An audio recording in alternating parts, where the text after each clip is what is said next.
So there can be a lot of confusion about how pregnancy and menopause can affect headaches and migraines. So we're going to get rid of that confusion today and break down how pregnancy and menopause can affect your headaches and migraines. Hi, I'm Dr. Beth, osteopath here at Melbourne Headache Solutions.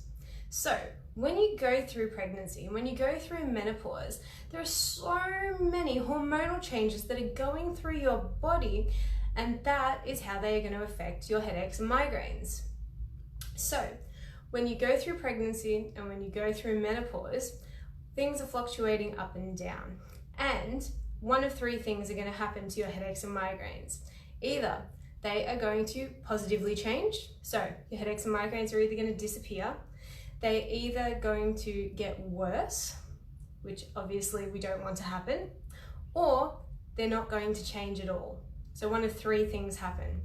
So a lot of people, particularly if they've been suffering for a long period of time, they've been suffering from their teens or their early 20s, and their doctors say, don't worry, when menopause hits, your migraines will go away. For a lot of people, that just simply isn't true. They get to menopause and then they've still got their migraines, and then they go, but I thought that that was going to be the answer. Other people, on the other hand, they get to menopause and they go, thank God, that is the thing that killed my migraines. Thank you, thank you. So why is one person different than the other? And for some people, they go through pregnancy and they go, yes, that was actually the best period. I got rid of my migraines, but as soon as I had my baby, my migraines came back.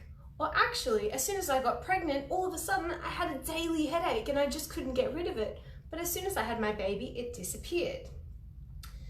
Now, the people that their migraines disappear when they hit menopause, they are more likely, and we're saying more likely, to have had a hormonal component to their migraines or their headaches throughout their history. So if your headaches and migraines are menstrually related or cycle related, then they are more likely to change during pregnancy or menopause because your hormones are changing during this period.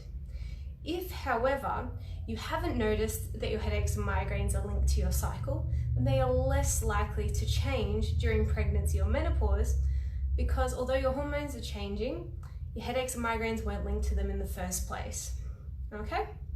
So it doesn't mean that they can't have an effect, like pregnancy and menopause can't have an effect, but they are less likely to have an effect. So that's why they affect people differently.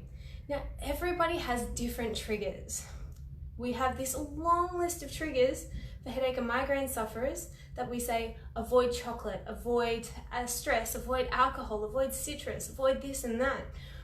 But they are just the general things that are more likely to set people off. But everybody is individual, okay? What sets me off doesn't set the next person off, doesn't set the next person off either.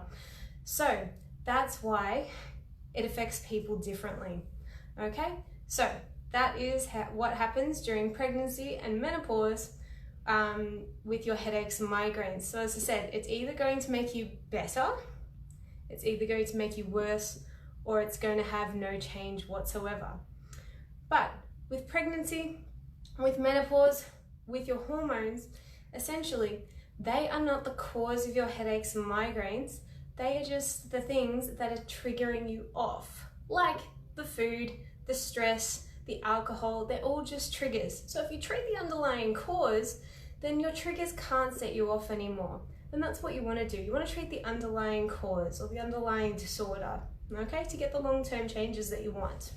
So if you've got any questions, you've got any queries, please drop them below. If you've got any stories to share about whether pregnancy or menopause changed your headaches or migraines or didn't, or whether you were told that it would and maybe it didn't or it did, then please let us know, share, help everybody else get the word out there and let us know. Thanks guys, I'll catch you next time.